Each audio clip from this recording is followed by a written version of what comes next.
I've always been a man who notices details. It's not paranoia, it's training. 8 years as a military police officer teaches you to see what others miss. The slight bulge of a concealed weapon, the micro-expression that betrays a lie, the inconsistencies in a story told twice. I carried those skills with me when I left the service and started my private security consulting business. I built a career on noticing what others overlooked. Maybe that's why I never saw the betrayal coming from my own wife. Sometimes you're so busy scanning the horizon for threats that you miss the knife at your back. Lauren and I met 13 years ago, married 11 years ago. She was beautiful, ambitious, sharp as broken glass, a marketing coordinator at Grandstone Real Estate Development, with dreams of climbing higher. I admired that drive in her. She wasn't content to settle, and neither was I. We were equals, partners in a life we were building together. No children, mutual choice. We both wanted to focus on our careers, on building something stable before considering a family. Sometimes I wonder if that was the first sign, if having children would have anchored her in ways ambition never could. But that's hindsight talking, and hindsight is worse than useless. It just gives you new ways to torture yourself. We bought our house 5 years ago. Nothing extravagant, a modest 2-story in a quiet suburb. Good school district, low crime rate, decent neighbors who keep to themselves. I paid for most of it with my military benefits, put it primarily in my name. Lauren didn't mind. She was focused on advancement, not assets. When I make senior coordinator, she'd say, then we'll upgrade. Always looking ahead, my wife. Always seeing what could be instead of what was. The security system was my one indulgence. Top-of-the-line surveillance, cameras in every room, motion sensors, cloud backup with redundant systems. In our one-party consent state, it's perfectly legal. Lauren used to tease me about it. My overprotective soldier, she'd call me, rolling her eyes but smiling. She understood why I needed control over my environment. She knew about my deployments, the things I'd seen, the hypervigilance that never quite faded. She accepted it as part of the package. Part of me, or so I thought. 2 weeks before it happened, Lauren seemed distracted at dinner. She pushed her food around her plate, mentioned offhand that her new boss had big plans for the department. Richard Castellano, she said, looking up from her wine glass. He's restructuring everything. Says I might finally get that senior coordinator position. That's great, I told her, genuinely happy. You've earned it. She smiled, but it didn't reach her eyes. I should have noticed that, should have seen the subtle shift in her body language, the way she couldn't quite hold my gaze. All the signs were there. Little red flags I would have spotted immediately in anyone else. But this was Lauren, my wife, the one person I trusted completely. That Thursday evening, I was in my home office reviewing security footage for a client. Routine work, nothing urgent. Lauren had texted earlier saying she'd be home late. Another meeting with Castellano. I typed back, no problem. Love you, she didn't respond. I didn't think anything of it. Not yet. The sound of the front door unlocking pulled me from my work. I glanced at my watch, 8:17 p.m., earlier than I expected. I closed my laptop, thinking Lauren was home, thinking I'd make her some tea, ask about her day. I thought it was Lauren coming home early. I was wrong. Dead wrong. He walked into my living room like he owned the place. Tall, mid-50s, Italian suit that probably cost more than my monthly mortgage payment. Manicured nails, expensive watch, that unmistakable aura of entitlement that comes with power and money. He didn't knock. Didn't call out. Just walked in, sat on my couch, and crossed his legs like he'd been invited. My training kicked in immediately. My hand moved beneath the desk to the mounted Glock 19. A precaution, nothing more. I kept my voice level, controlled. Can I help you? Victor Hayes, he stated, not a question. He knew exactly who I was. I'm Richard Castellano, Lauren's boss. The name registered immediately. The man who'd been keeping her late at the office. The man with big plans for her future. He was sitting in my living room uninvited, and alarm bells were screaming in my head. How did you get in my house? I asked, my voice remaining calm, but my finger resting near the trigger guard now. Not on it, I'm not reckless, but close. Castellano's smile was thin, predatory. Your wife gave me a key, he replied smoothly. 5 words.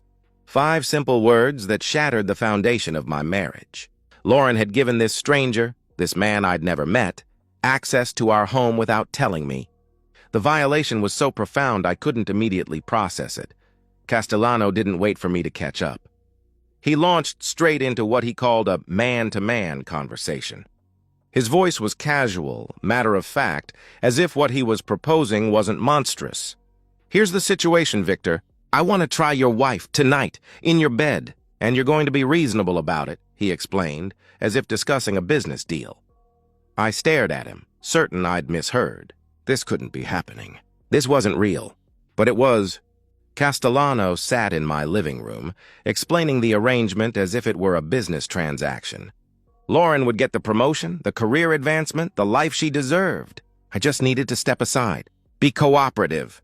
Lauren has already accepted the arrangement, he continued, examining his manicured fingernails. She understands how this works, how success happens. She's being smart about it. "Get out of my house," I ordered, my voice ice now, MP voice, the one I used during interrogations. Castellano laughed, and made his threats. Connections with judges, politicians in his pocket, evidence that could be manufactured. He could make me disappear into the prison system while Lauren moved on with her life. "How do you think it works for people like Lauren?" he asked, leaning forward. "Do you think talent is enough? Dedication? Hard work?" He snorted. "Those are just the entry fee. The real currency is compliance, adaptation, being willing to make arrangements." I asked clarifying questions, getting him to repeat everything. I needed to be sure, needed it all on record. My security cameras were recording every word, backing up to cloud storage he couldn't access. As he talked, my shock transformed into something colder, more focused. This wasn't just about Castellano. This was about Lauren, my wife. She had betrayed me, conspired with this predator, given him a key to our home. "Are you listening to me, Hayes?" Castellano demanded, standing and moving closer, his body language shifting from arrogant to aggressive. "I'm telling you how this goes. Either you make this easy, or I make your life very, very difficult. Lauren knows the score.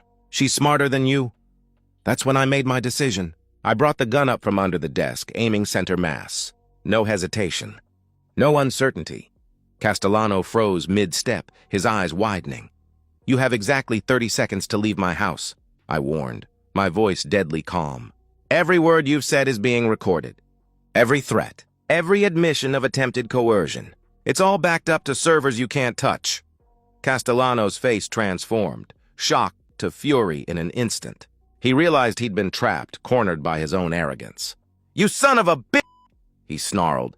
He lunged forward, throwing a sloppy kick aimed at my head. Old instincts took over. I shifted back, absorbing the momentum. 3 shots, center mass. Textbook defensive shooting. Castellano collapsed, blood spreading across the expensive suit, staining my living room carpet. His eyes were wide with disbelief, then vacant.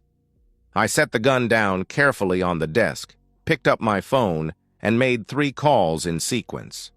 First, 911. "I need to report a shooting. Home invasion. The intruder is down. I'm the homeowner," I stated calmly. Second, my lawyer. "Mark, it's Victor Hayes. There's been an incident at my home. I need you here immediately," I explained. The third call I almost made was to Lauren. I had the phone in my hand, her contact pulled up. But something stopped me. A cold certainty that this wasn't a misunderstanding, that Lauren was complicit, that the woman I married had conspired to have another man threaten me in my own home. I put the phone down and waited for the police. For Lauren, for whatever came next. The hardest call I made wasn't to 911 or my lawyer. It was waiting for Lauren to walk through that door and see what her ambition had cost. I sat at my dining room table, an island of stillness in a storm of activity. Police officers photographed the body. Crime scene techs collected evidence. My lawyer, Mark Donovan, stood behind me, a reassuring presence as Detective James Morris reviewed the security footage on my phone. I knew Morris from my MP days. We'd worked adjacent cases, respected each other's methods. He'd arrived 20 minutes after the first officers, taking over the scene with quiet authority. When the video ended, Morris whistled low. "Open and shut self-defense, Vic. You articulated the threat, gave commands, only fired when attacked," he observed, glancing at the bloodstain on my carpet. Clean shooting. Textbook. My training had saved me. The body cam footage from the first officers showed me calm, weapon secured, hands visible, cooperating fully. I'd done everything right. The system was working as it should. I was the victim here, the innocent party. Then headlights swept across the living room windows. Car doors slammed. Lauren was home. I watched through the front window as she parked in the driveway, noticed the police cars, frowned in confusion. She walked quickly to the front door, entered her own crime scene, and froze. Her eyes registered everything in sequence, the body bag being zipped, the blood being cleaned, the detectives, the techs, her husband sitting calmly at the table. She went white. "Victor? What? Oh my God, is that?" she stammered. "Richard Castellano," I stated evenly. "Your boss. The man you gave a key to." I watched her face as understanding dawned. The shock wasn't at finding a dead body in her living room. The shock was realizing the plan had failed catastrophically, that Castellano hadn't succeeded in threatening me into compliance, that her betrayal was exposed. She started crying, moving toward me with outstretched hands. "Victor, you don't understand. It wasn't what you—" she pleaded. Detective Morris interrupted, voice professional but firm. "Mrs. Hayes, I need to ask you some questions. Did you know Richard Castellano was coming to your home tonight?" No, I mean, he said he wanted to talk to Victor, but..." she faltered. "Did you provide Mr. Castellano with a key to this residence?" Morris pressed. Her eyes darted from Morris to me, back to Morris. "Yes, but..." she admitted reluctantly. "Did Mr. Castellano tell you the purpose of his visit?" He continued. "He said he just wanted to talk," she whispered, looking at me desperately. "Victor, please!" "There's video, Lauren," I interrupted quietly. "Everything he said." "Your involvement." The color drained from her face. She swayed slightly, grabbing the back of a chair for support. "I need a lawyer," she murmured. The next few hours blurred together. Lauren was questioned separately. Her phone was seized, revealing text messages with Castellano that confirmed the arrangement. My lawyer explained the situation in blunt terms. I was clear, but Lauren was in serious legal trouble. Accessory to attempted sexual coercion, conspiracy to commit blackmail, possibly more charges depending on what investigators found. I watched my wife being read her rights in our living room. She kept looking at me, eyes pleading for understanding, for mercy, for some connection. I felt nothing. No anger anymore. No betrayal. Just cold clarity. She'd made her choice. She chose ambition over me, over our marriage, over basic human decency. The woman I married wouldn't have done this. This stranger wearing Lauren's face did. The police finally cleared out around 3 a.m. The body was gone. The evidence collected, statements taken, preliminary reports filed. I sat alone in my living room, now a crime scene. I could still smell the blood, the gun smoke. My ears were still ringing from the shots, but my hands were steady. My breathing was calm. I had survived. That's what mattered. I thought the worst was over. I was wrong. The real nightmare was just beginning, not from criminals or police, but from the court of public opinion. The story broke within 48 hours. Wife conspires with boss to coerce husband. Deadly confrontation follows. Local news at first, then picked up by national outlets hungry for salacious content. My home became a stage, besieged by reporters with cameras and microphones. My security system, the same one that had saved my life, now captured journalists trampling my lawn, news vans blocking my driveway. I didn't leave the house for a week, except for police interviews and meetings with my lawyer. The thought of facing those cameras, those questions, made me physically ill. Not out of guilt, I knew I'd acted in self-defense, but from the violation. My private trauma had become public entertainment. Meanwhile, the investigation expanded like a cancer. Detectives seized Lauren's work computer, her emails, her phone records. What they found painted a damning picture. This wasn't sudden manipulation. Lauren had been having an emotional affair with Castellano for 6 months. He'd been grooming her, making promises of advancement, gradually escalating to the sexual arrangement. But the texts showed Lauren was willing, eager even. She wrote about finally getting what I deserve, and Victor will understand eventually. My lawyer showed me these messages in his office, my wife's betrayal rendered in clinical digital text. She'd been lying to me for half a year. Every late meeting was time spent with Castellano. Every networking event was another step in their plan. The night I killed Castellano wasn't the beginning. It was the culmination. I went through the motions, talking to detectives, meeting with lawyers, reviewing evidence, but I felt disconnected, like I was watching someone else's life unravel. My therapist, Dr. Coleman, mandated after the shooting, asked if I felt guilty about killing Castellano. No, I answered honestly. I feel guilty that I didn't see this coming, that I trusted her. The DA's office officially cleared me 2 weeks after the shooting. Justifiable homicide in self-defense. No charges filed. I had acted legally, appropriately, within my rights as a homeowner facing an intruder and direct threats. But Lauren was indicted. Accessory to attempted sexual coercion. Conspiracy to commit blackmail, providing false information to police. She initially claimed she didn't know Castellano was coming to the house. Her lawyer pushed for a plea deal. The evidence was overwhelming. Castellano's connections turned out to be mostly fiction. He knew some local business people, played golf with a city councilman, donated to political campaigns. Nothing that could have actually manufactured evidence or sent me to prison.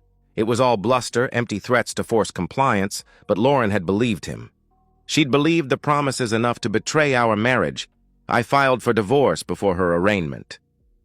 Mark told me it would be straightforward. Adultery, conspiracy, criminal charges. Lauren would get nothing. The house was in my name, purchased before marriage with my military benefits. Our joint accounts would be split, but Lauren's legal fees would consume most of her share. She'd also been fired from Grandstone Real Estate, blacklisted in the industry. The woman who wanted to be senior coordinator couldn't even get an interview. Her ambition had cost her everything. I signed the divorce papers in Mark's office on a Tuesday morning. My hand didn't shake. My signature was clear and steady. 11 years of marriage ended in a pen stroke. I was done. She asked to see me one last time before her plea hearing. Against my lawyer's advice, I agreed. I needed to understand, needed to know if the woman I married was ever real. The courthouse conference room was sterile and cold. 2 lawyers present, recording devices running, a bailiff by the door. No chances taken. No private moments allowed. Lauren sat across from me, hands folded on the table. She looked different, thinner, older, broken. Dark circles under her eyes, hair pulled back in a severe ponytail, no makeup or jewelry. The Lauren I knew spent an hour each morning on her appearance. This version had surrendered that vanity. She'd accepted the plea deal, 2 years probation, 500 hours community service, mandatory counseling. No prison time, but a permanent criminal record. She'd be a convicted felon. The job she'd sacrificed everything for was now permanently beyond her reach. "Thank you for seeing me," she whispered, voice barely above a whisper. I said nothing. Waited. "I know you won't believe this, but he manipulated me," she began, eyes fixed on the table. "Castellano made me think this arrangement was normal in our industry. That powerful men always get what they want. That it was just how things worked. Did you give him a key to our home?" I asked pointedly. She flinched. "Yes," she admitted. "Did you know he was coming to threaten me?" I pressed. "He said he just wanted to talk," she protested weakly. "Talk about what, Lauren?" I interrupted, my voice remaining steady but ice cold. "What did you think he was going to say when he came to our home uninvited?" She had no answer. Her eyes filled with tears, but I felt nothing. No satisfaction in her distress, no anger at her excuses. Just empty, clinical observation. "You're still blaming him," I observed. "Still framing yourself as a victim of manipulation rather than an active conspirator. It wasn't supposed to happen like that," she burst out. "He wasn't supposed to threaten you. He just said he'd talk to you, explain the situation, make you understand." "Understand what? That my wife was trading intimacy for a promotion?" I asked coldly. She flinched as if I'd slapped her. "You don't understand." "I wanted more, Victor. I was tired of being just a coordinator while my college friends became VPs and directors. I wanted the corner office, the big salary, the respect. Castellano offered me everything. If I'd just be smart about it," she explained desperately. "And betraying your husband was being smart about it?" I challenged. "I convinced myself it wasn't really betrayal," she whispered, eyes down.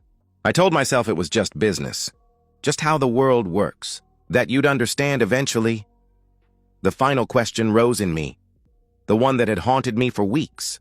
Did you ever love me? Her hesitation answered everything. She inhaled, exhaled, looked up finally. I did once, she admitted. But I changed. I wanted things you couldn't give me: wealth, status, power. I looked at our modest home and comfortable life and felt trapped. Castellano offered an escape. I stood to leave. The truth was worse than I'd imagined. Not just betrayal, dismissal. 11 years together, and she'd outgrown me like an old coat. Lauren grabbed my arm, desperate now. Victor, please. Try to understand. I made a terrible mistake. I'll do anything, she begged. I pulled away. I do understand, Lauren, I replied coldly. That's the problem. I understand exactly who you are now, and I understand that I married a stranger. I walked out without looking back.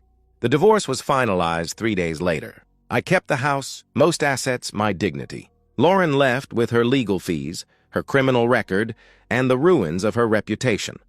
The judge's gavel came down, and just like that, 11 years of marriage ended. I walked out of that courtroom a free man. It would take longer to feel like one. 2 years have passed since I shot Richard Castellano in my living room. 2 years since I discovered my wife's betrayal.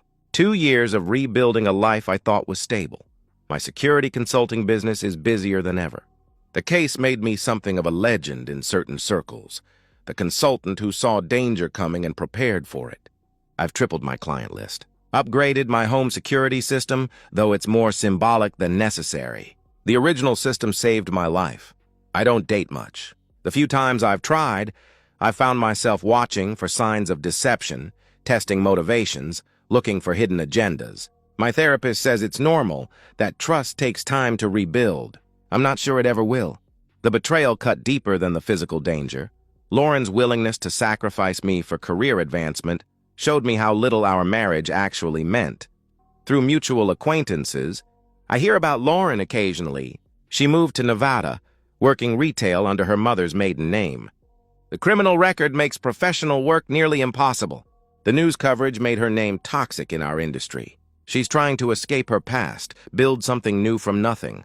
I don't feel satisfaction hearing this. Just a dull, distant ache for the person she used to be or the person I thought she was. Sometimes I wonder if she ever thinks about me, about what she threw away.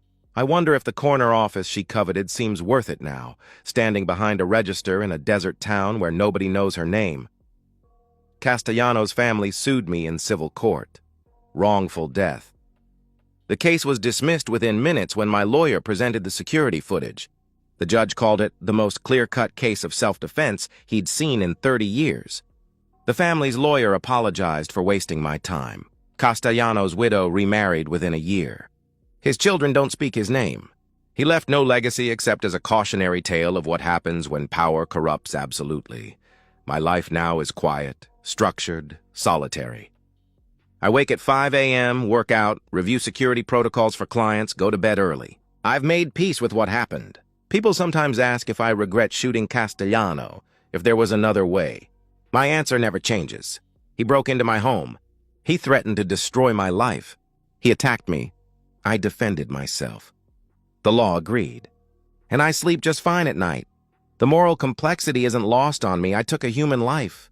But it was a life bent on destruction, on coercion, on abuse of power. Castellano would have ruined others if he'd lived. Lauren would have continued believing that betrayal was just how the world works. The tragedy forced a reckoning that needed to happen. I don't hate Lauren anymore. Hate requires energy, investment, caring. I feel nothing when I think of her now. She's a stranger who briefly wore the face of someone I loved. The real Lauren, the woman I married, probably never existed. She was a construct, a performance, a mask worn until ambition made it inconvenient. I've learned that some predators wear expensive suits and make promises of advancement. And some betrayals come from the person sleeping beside you, the one you trusted most. My security system saved my life, but it was my training, my instinct, my refusal to be a victim that let me survive. The bloodstains are gone from my living room, professionally cleaned. New carpet, new furniture. But I still see it sometimes, the moment when everything changed. I'm not the same man I was 2 years ago. That man trusted too easily, loved too blindly, believed that marriage meant something permanent. This man knows better. This man survives. I defended myself. The law agreed. And some nights, when I'm alone in this house that's become both fortress and prison, I wonder if I saved my life only to lose it anyway. But then morning comes, the sun rises, and I'm still here, still standing, still free. That has to be enough. And that's the end of today's story. If you enjoyed it, please give this video a thumbs up and drop a comment below. Your support helps the algorithm push my content further. If you're new to the channel, don't forget to hit that subscribe button. It really helps me keep creating more stories for you. Thanks for watching, and I'll see you in the next one.